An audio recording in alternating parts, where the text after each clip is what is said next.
अशी कहाणी घडली, माझी आई इथं समोर आहे म्हणून म्हणतो की अशी कहाणी घडली. दीपक म्हणे आई कविता कधी जोडली. मी माझ्या आईला म्हणत होतो की अशी कहाणी घडली. दीपक म्हणे आई कविता कधी जोडली.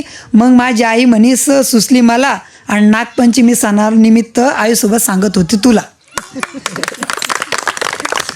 मग आई बापाचं मन मोठं, लेक लावायची वाट.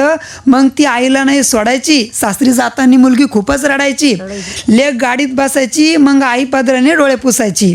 मग माहेरची आठवण मनात दाट की तवा माहेरची आठवण मनात दाट. आईला म्हणे लेक आई मला उठावं लागतं पाठ.